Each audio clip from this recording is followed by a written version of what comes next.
ಇವತ್ತು ಆ್ಯಕ್ಚುಲಿ ನನ್ನ ಮಗನಿಗೆ 9.5 ತಿಂಗಳದ್ದು ಇಂಜೆಕ್ಷನ್ ಇದೆ. 4 ಇಂಜೆಕ್ಷನ್, 2 ಕೈಗೆ 2 ಕಾಲಿಗೆ. ತುಂಬ ಕಾಲು ನೋವು ಬರುತ್ತಂತೆ, ಜ್ವರ ಬರುತ್ತಂತೆ, ಹೇಗಾಡ್ತಾನೆ ನೋಡಬೇಕು. ಇದು ಮೊದಲನೇ ಇಂಜೆಕ್ಷನ್, ಇದು 2ನೇ ಇಂಜೆಕ್ಷನ್. ಪಾಪ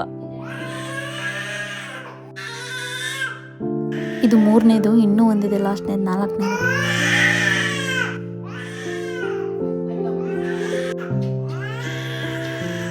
ಇದು 4ನೇದು ಲಾಸ್ಟ್ನೇದು. ಪಾಪ ಒಂದೇ ದಿನಕ್ಕೆ ಒಂದೇ ಸರಿಗೆ 4 ಇಂಜೆಕ್ಷನ್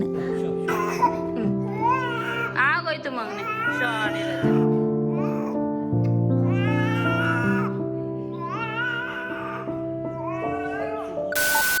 ಎಲ್ರಿಗೂ ನಮಸ್ಕಾರ. ಇವತ್ತು ನುಗ್ಗೆ ಸೊಪ್ಪಿನ ಸಾಂಬಾರು ಮಾಡೋಣ ಅಂತ ಹೇಳಿಬಿಟ್ಟು ಅಮ್ಮ ಹೇಳಿದ್ರು. ಹಾಗಾಗಿ ಪಪ್ಪ ನುಗ್ಗೆ ಸೊಪ್ಪೆಲ್ಲ ತೊಗೊಬಂದು ಕ್ಲೀನ್ ಮಾಡಿ ಕೊಡ್ತಾ ಇದ್ದಾರೆ. ಇಲ್ಲಿ ಅಮ್ಮ ಹೆಸರು ಕಾಳು ಮೊಳಕೆ ಬರ್ಸಿದ್ದಾರೆ. ಇದನ್ನು ಹಾಕಿ ನುಗ್ಗೆ ಸೊಪ್ಪಿನ ಗೊಜ್ಜು ಮಾಡ್ತಾರೆ. ಬೇಕಾಗ್ತೀರಾ? ಕಡಲೆಕಾಳನ್ನು ಕೂಡ ಮೊಳಕೆ ಬರ್ಸಿಟ್ಕೊಂಡಿದ್ದಾರೆ. ಇದನ್ನು ಕೂಡ ಬೇಯಕ್ಕಾಗ್ತದೆ. ಇದ್ರ ಎಲ್ಲ ಬೇಯಿಸಿಟ್ಕೊಂಡಾಯ್ತು. ಇವಾಗ ಪಲ್ಯಕ್ಕೆ ಅಮ್ಮ ಎಲ್ಲ ರೆಡಿ ಮಾಡ್ಕೊಂಡಿದ್ದಾರೆ. ಈರುಳ್ಳಿ, ಟೊಮೊಟೊ, ಹಸಿರು ಮೆಣಸಿನ್ಕಾಯಿ, ಬೆಳ್ಳುಳ್ಳಿ ಮತ್ತು ಕಾಯಿ ತುರಿ. ಇದು ಸೊಪ್ಪು ಕಾಳು ಎಲ್ಲನೂ ಬೇಯಿಸಿ ಹಿಂಡ್ಬಿಟ್ಟಿಟ್ಟಿದ್ದಾರೆ. ಅಂದ್ರೆ ತುಂಬಾ ಏನು ಹಿಂಡಕ್ಕೆ ಹೋಗಿಲ್ಲ, ಹಾಗೆ ಇರ್ಲಿ ಅಂತ ಹೇಳ್ಬಿಟ್ಟು. ಮತ್ತೆ ಅದ್ರ ರಸ ಏನಿರುತ್ತೆ ಅದನ್ನ ಈ ಸಾಂಬಾರಿಗೆ ಹುಯ್ಯೋದು. ಎಲ್ಲಿ ಏನು ವೇಸ್ಟ್ ಆಗಲ್ಲ. ಹಾಗೆ ನನ್ನ ಮಗನಿಗೆ ಇದಕ್ಕೇನು ಖಾರ ಹಾಕಿರೋದ್ರಲ್ಲ, ನಾನು ಇದನ್ನ ಸ್ವಲ್ಪ ಗ್ರೈಂಡ್ ಮಾಡಿಬಿಟ್ಟು ಅನ್ನದ ಜೊತೆ ಮಿಕ್ಸ್ ಮಾಡಿಬಿಟ್ಟು ಕೊಡ್ತೀನಿ. ಈಗ ತಿನ್ನಿಸ್ಬಿಟ್ಟು ಬಂದೆ. ಹೆಲ್ತಿಗೆ ಆ್ಯಕ್ಚುಲಿ ಸಿಕ್ಕಾಬಟ್ಟೆ ಒಳ್ಳೇದಿದು, ತುಂಬ ಚೆನ್ನಾಗಿರುತ್ತೆ. ಅಮ್ಮ ಇದ್ರದ್ದು ಹುಳಿ ಮಾಡಿದ್ರು, ಮೊಸರಿಗೆ ಹಾಕಿ ಸಕ್ಕತ್ತಾಗಿತ್ತು. ಇವತ್ತೇನು ಸಾಂಬಾರು ಮತ್ತು ಪಲ್ಯ ಮಾಡಿದ್ದಾರೆ. ಚಂದಲ್ಲ ಕಾಯಿ ತುರಿ, ಕಾಯಿ ಪಲ್ಯಕ್ಕೆ ನುಗ್ಗೆ ಸೊಪ್ಪು ತಿಂದರೆ BP ಕಡಿಮೆ ಆಗುತ್ತೆ. ನನಗೆ ಈ ಸೊಪ್ಪಿನ ಪಲ್ಯ ಅಂದರೆ ಸಿಕ್ಕಾಪಟ್ಟೆ ಇಷ್ಟ. ಸೊಪ್ಪಿನ ಸಾಂಬಾರು ಒಂದು 2-3 ದಿನ ಆದ್ಮೇಲೆ ಚಂದ ಮಾತ್ರ ತಿನ್ನೋಕ್ಕೆ. ಅನ್ನ, ಸೊಪ್ಪೆ ಸಾರು, ಸೊಪ್ಪೆ ಪಲ್ಯ, ಉಪ್ಪಿನಕಾಯಿ ರೆಡಿ. ಹಾಗೆ ಬೆಳಗ್ಗೆ ಮಾಡಿದ ಚಪಾತಿ ಇತ್ತಲ್ಲ, ಡ್ರೈ ಚಪಾತಿ ನಮ್ಮ ಮನೇಲಿ, ಅದೇ ಬೇಯಿಸೋರು. ನಾನಾದರೆ ಬೇರೆ ಥರ ಚಪಾತಿ ಮಾಡ್ತೀನಿ. ನಮ್ಮಮ್ಮ ಮಾಡಿರೋ ಉಪ್ಪಿನಕಾಯಿ.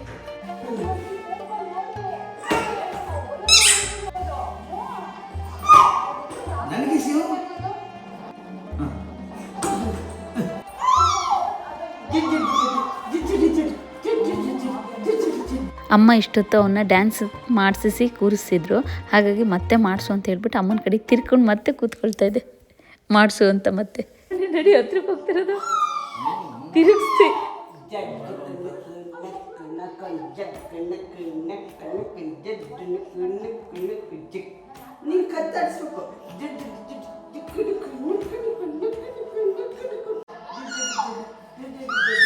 ತಡ್ರಿ ತಡ್ರಿ, ಅವನೇ ಬರ್ತಾನೆ. ಓ, ಇನ್ನು ಅದೇ ಆಟ ಆಯ್ತು ಮಮ್ಮಿ. ಹಂಗೆ ಮಲಗಿಸ್ಬಿಡಿ ಒಂದೇ ಸರಿ ಮೇಲಕ್ಕೆ.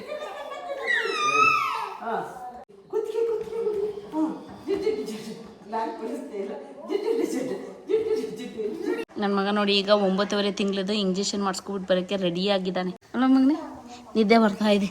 ಈಗ ಸ್ನಾನ ಮಾಡಿ ಕೂತ್ಕೊಂಡಿದ್ದೆ ಮಗು. ಇಂಜೆಕ್ಷನ್ ಮಾಡಿಸೋಣ ಅಂತ ಹೇಳಿ ನಮ್ಮೂರು ಹಾಸ್ಪಿಟಲ್ ಹತ್ರ ಬಂದಿದ್ದೀವಿ ಇವಾಗ. ಇವತ್ತು ಆ್ಯಕ್ಚುಲಿ ನನ್ನ ಮಗನಿಗೆ 9.5 ತಿಂಗಳದ್ದು ಇಂಜೆಕ್ಷನ್ ಇದೆ.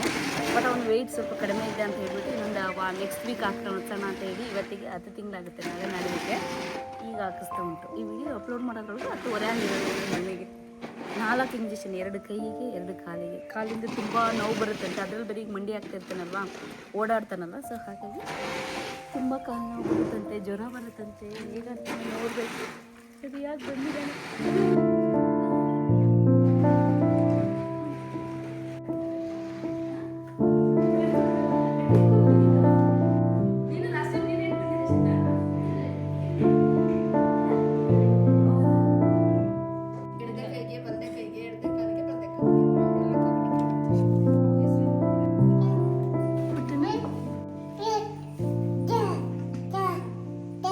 ಏನು ಮಾತಾಡ್ತಾ ಇದೆ ಮಗು?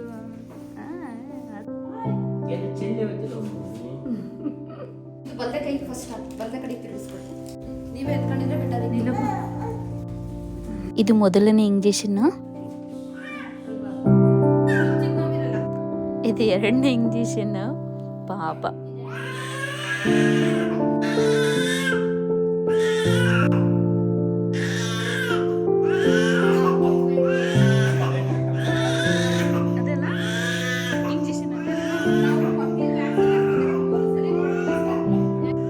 ಇದು 3ನೇದು, ಇನ್ನೂ ಒಂದಿದೆ ಲಾಸ್ಟ್ನೇದು, 4ನೇದು.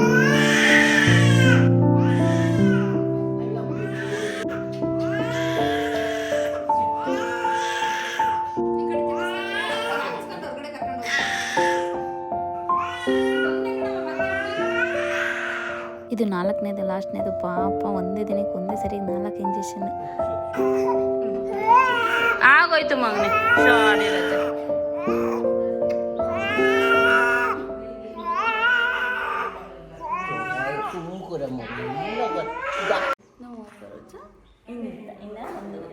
ಇನ್ನೊಂದೂವರೆ ವರ್ಷಕ್ಕೆ ಅವನ ಹಚ್ಚಿನ ಕಡಿಮೆ ಜಾಸ್ತಿ ಬರಲಿಲ್ಲ. ಕೈ ಕಾಲೆಲ್ಲ ನಡಗೋದು ನನಗೆ. ಆಯಿತು, ಇನ್ನು 1.5 ವರ್ಷದ ಇಂಜೆಕ್ಷನ್, ಅದು 3 ಇಂಜೆಕ್ಷನ್. ಸುಮ್ಮನೆ ಆಗಿದ್ದಾನೆ.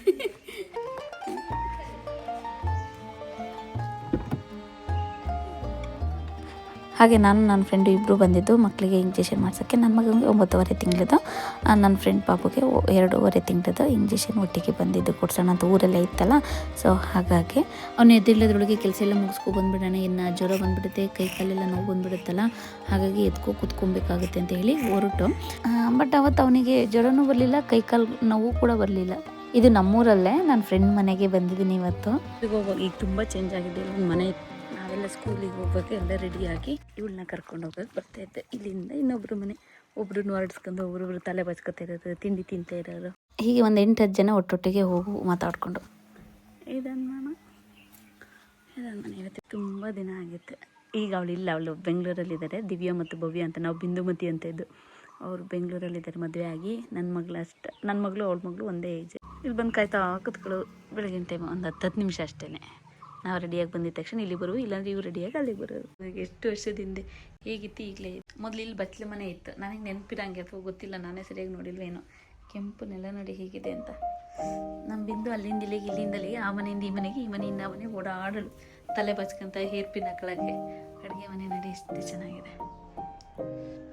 ಫ್ರಿಡ್ಜ್, ಕಾಯಿ, ಸಾಂಬಾರು ಸೊಪ್ಪು ಎಷ್ಟು ಚೆನ್ನಾಗಿ ಕಾಣಿಸ್ತದೆ, ನೀಟಾಗಿದೆ ಮಾತ್ರ. ತರಕಾರಿ ಎಲ್ಲ ಇಲ್ಲಿ ಜೋಡಿಸ್ಕೊಂಡಿದ್ದಾರೆ.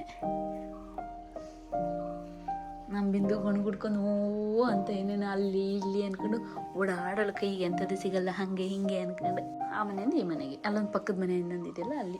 ನಾವು ಈಗ ಜಗತಿ ಮೇಲೆ ಶೂ ಹಾಕೊಂಡಿದ್ದೇವಲ್ಲ, ಕೂತ್ಕೊಂಡು ಒಂದೊಂದ್ಸರಿ ಬಂದ್ರವಾ ತಿಂಡಿ ತಿನ್ಬನ್ನಿ ಅಂತ ಕರೆಯೋರು. ಅವಾಗ ಒಂದೊಂದ್ಸರಿ ಏನಾದ್ರೆ ತಿನ್ಕೊಂಡು, ಅಥವಾ ಆಗಷ್ಟು ನಾವು ತಿನ್ಕೊ ಬಂದಿರ್ತೀವಲ್ಲ, ರೊಟ್ಟಿ ಪಟ್ಟಿ ಪಲಾವು ಅಂತವೆಲ್ಲ ತಿನ್ನೋ ಆಸೆ ಇರಲ್ಲ. ಏನಾದ್ರು ಕುರ್ಕುರೆ ಅಂತ ಕೊಟ್ಟರೆ ಆಸೆ ಇರೋದಿಲ್ಲ. 10th ಸ್ಟ್ಯಾಂಡರ್ಡ್ ಅವಾಗ ನಾವೆಲ್ಲ ಬಂದ್ರವಾ ತಿಂಡಿ ತಿನ್ಬನ್ನಿ ಅನ್ನೋ ತಿನ್ನೋರು. ನಾವೇ ಕಷ್ಟದಲ್ಲಿ ಮನೇಲಿ ತಿಂದು ಬಂದಿರುವ, ಬೇಡ ಅಂದ್ರು ಅವ್ರ ಮನೇಲಿ ಹಿಂಸೆ ಮಾಡ್ಕೊಟ್ಟು ಕಳಿಸಿದವರೆಲ್ಲ ತಿನ್ಕೊಬಿಟ್ಟು ಬಂದಿರುವ.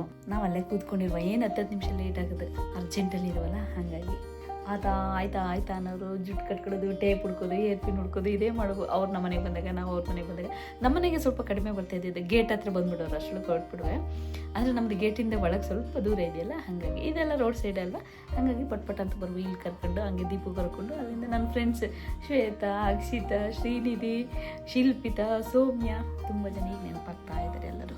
ನಮ್ಮ ಅಮ್ಮನ ಹಳೆ ಸೀರೆ, ಹಳೆ ಬ್ಲೌಸು. ಪ್ರಾಣಿಗಳದ್ದು ಜನಗಣತಿ ಮಾಡೋಕ್ಕೆ ಬಂದಿದ್ದಾರೆ. ಇದು ನಮ್ಮ ಹಸುಗೆ ಓಲೆ ತೊಗೊಬಂದಿದ್ದಾರೆ ನೋಡಿ. ಇದ ಓಲೆ ಇವತ್ತು ಅವರೇ ಹಾಕ್ಬಿಟ್ಟು ಹೋಗ್ತಾರೆ ಹಸುಗೆ. ಬಟ್ ನಮ್ಮ ಹಸುನ ಓಡಿಸಿದ್ದು ಬೆಳಗ್ಗೆ, ಅಂದರೆ ಓಡಿಸಿದ್ದು ಅಂದರೆ ಮೇಯಕ್ಕೆ ಓಡಿಸಿದ್ದು. ಹಾಗಾಗಿ ನಮ್ಮ ಹಸು ಸಿಗಲಿಲ್ಲ, ನಮಗೆ ಹಾಗೆ ಕೊಟ್ಬಿಟ್ಟು ಹೋಗಿದ್ದಾರೆ. ಯಾವ ಥರ ಹಾಕೋದು ಅಂತ ಇದು ನೀವೀಗ ಬೋಲ್ಡ್ ಡ್ರೆಸ್ ಕೈ ಜೋಪಾನ ಹಾಕ್ಲಾ ಪುಟಿ. ಇದ್ರಲ್ಲಿ ಯಾವ್ದು ಅಲ್ಲ, ಇದು ಕಿವಿಲಿ ಇರುತ್ತಾ? ಕೇಳ್ಬೇಕು ಅವ್ರನ್ನ. ಹೊರಭಾಗದಲ್ಲಿ ಇರುತ್ತೆ, ಒಳಭಾಗದಲ್ಲಿ ತುಂಬಾ ಕಾಣತ್ತರ. ಇದು ಲಾಕ್ ಆಗುತ್ತೆ. ಎಮ್ಸೆಂಡು ನಾಳೆ ತತ್ತಾರಂತೆ. ನಾಟಿನಾ ನಾವು ಹಾಕೋದು ಅಂದರೆ ನಮ್ಮೂರಲ್ಲಿ ಒಬ್ಬರಿದ್ದಾರೆ, ಅವ್ರು ಹಾಕೊಡ್ತಾರೆ. ಸೊ ಹಾಗಾಗಿ ಕೊಟ್ಟೋಗಿದ್ದಾರೆ ಅವ್ರ ಆಫೀಸರ್ನವ್ರೆ. ಸಂಜೆ ಬಂದು ಹಾಕೊಡ್ತಾರೆ ಅವ್ರಿಗೆ. ಏನಕ್ಕೆ ಅಂತ ಮಾಡೋದು? ಮನುಷ್ಯರ ಜನಗಣತಿ ಇರುತ್ತಲ್ಲ, ಅದೇ ಥರದ ಇದು ಎಲ್ಲ ಕಡಿಮೆ ಆಗಿದಾವೆ ಈಗ. ಏನೋ ಒಂದು 10% ಬಂದಿದ್ದಾವೆ ಈಗ. ಯಾವಿಲ್ಲ ಇದು ಊರಲ್ಲಿ ನಾಟಿ ಜರ್ಸಿ ಅಲ್ಲಿಗೆ ಹೋಗ್ಬಿಟ್ಟವ್ರು. ತಾಯಂದ್ರಿಗೆ ಸಂತೋಷ ಅಂದರೆ ತನ್ನ ಮಕ್ಕಳ ಜೊತೆ ಒಳ್ಳೆ ಟೈಮ್ ಸ್ಪೆಂಡ್ ಮಾಡೋದು. ಆದರೆ ಆ ಮಕ್ಕಳನ್ನ ಕೈಯಲ್ಲಿ ಸೊಂಟದ ಮೇಲೆ ಎತ್ಕೊಂಡು ತಿರುಗಾಡೋದು ನೆನೆಸ್ಕೊಂಡ್ರೆ ಆ ಸಮಯನೂ ಕೂಡ ಆಯಾಸ ಅನಿಸುತ್ತೆ. ಹಾಗಾಗಿ ನನ್ನ ಮಗನಿಗೆ ಅಂತ ಹೇಳಿ ಈ ಲವ್ಲೈಫ್ ಅವರ ರಾಯಲ್ ಬೇಬಿ ಕ್ಯಾರಿಯರ್ನ ತರಿಸ್ಕೊಂಡಿದ್ದೀನಿ. ಇದು ನನ್ನ ಮಗನ ಜೊತೆ ಒಳ್ಳೆ ಟೈಮ್ ಸ್ಪೆಂಡ್ ಮಾಡೋಕ್ಕೆ ತುಂಬಾ ಈಸಿ ಆಗುತ್ತೆ. ಇದು 4-in-1 ಆಗಿರೋದ್ರಿಂದ ಮಕ್ಕಳನ್ನ ಹಿಂದೆ ಮುಂದೆ ಈ ಥರ ಕಂಫರ್ಟಬಲ್ ಆಗಿ ಕ್ಯಾರಿ ಮಾಡ್ಬೋದು.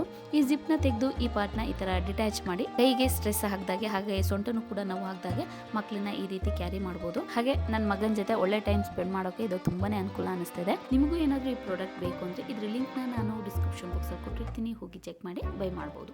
ನನ್ನ ಮಗನಿಗೆ ಇಷ್ಟು ದಿನ ಕೋಮ್ ಮಾಡಿರಲಿಲ್ಲ, ಅಂದರೆ ಫಸ್ಟ್ ಮುಡಿ ಕೊಡೋವರೆಗೂ ಕೋಮ್ನ ಮುಟ್ಸಾಗಿಲ್ಲ ತಲೆಗೆ ಅಂತ ಹೇಳ್ತಾರೆ. ಇನ್ನು ಹಲ್ಲುಬ್ಬು ಬರುತ್ತೆ ಹಾಗೆ ಹೀಗೆ ಅಂತ ಗೊತ್ತಿಲ್ಲ ಅದ್ರ ಬಗ್ಗೆ. ಹಾಗಾಗಿ ಒಂದ್ಸರಿ ಮುಡಿ ಕೊಟ್ಮೇಲೆ ಈ ಕೂದಲು ಬಂದಿದೆಯಲ್ಲ, ಈಗ ಕೋಮ್ ಮಾಡಿದರೆ ಏನೋ ಒಂಥರ ಚಗಲುಗಳೇ ಕೊಟ್ಟಂಗೆ ಆಡ್ತಾನೆ.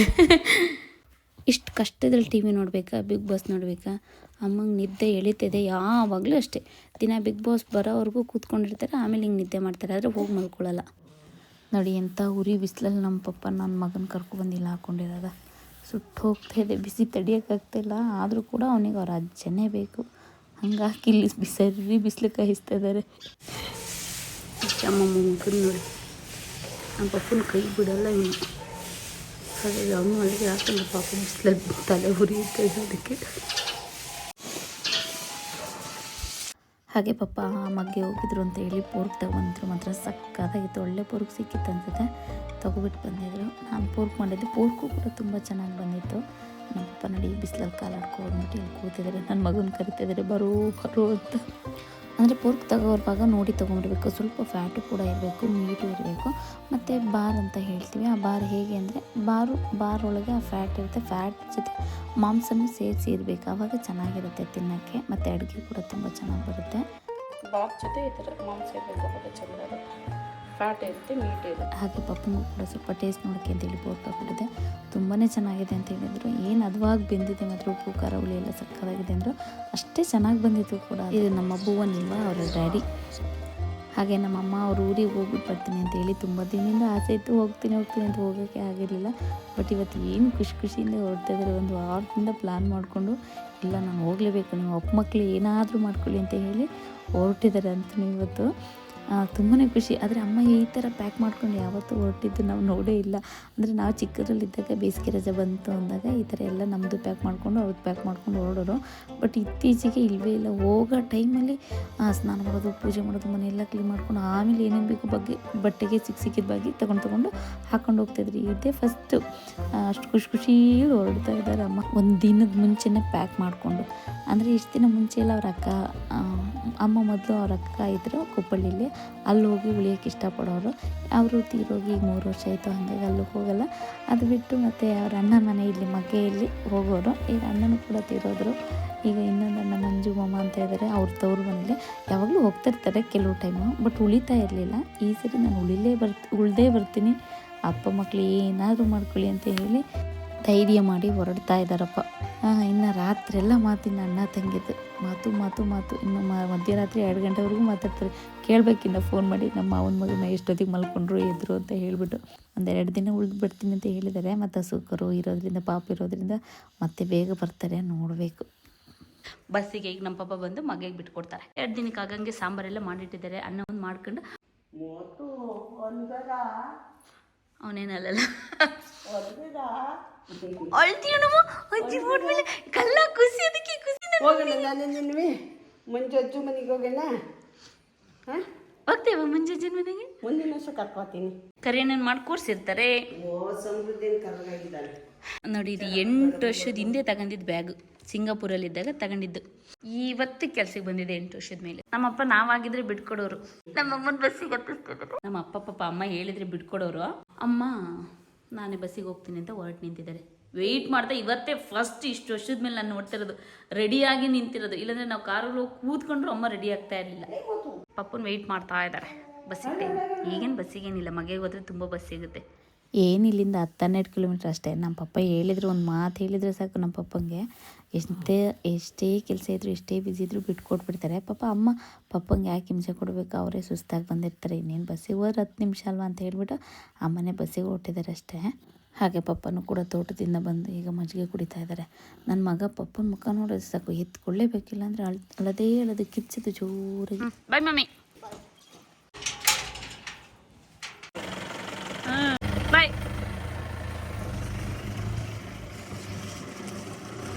ಸ್ನಾನ ಮಾಡಿಸ್ಕೊತೀನಿ. ಏನೇ ಆಗಲಿ ಒಂಥರ ಈ ಉರು ಬಿಸಿಲಲ್ಲಿ ಮನೆಯಿಂದ ಎಲ್ಲಾದರೂ ಹೋಗೋದು ಅಂದರೆ ಅಕಸ್ಮಾತ್ ಯಾರನ್ನ ನೆಂಟರು ಬಂದಿದ್ದವ್ರನ್ನ ಕಳಿಸ್ಕೊಡ್ಬೇಕು ಅಂದರೆ ಬೇಜಾರಾಗುತ್ತೆ. ಅದೇ ಇಂಥ ಟೈಮಲ್ಲಿ ಯಾರು ನೆಂಟರು ಬಂದರೆ ಖುಷಿ ಆಗುತ್ತೆ ಮಾತ್ರ.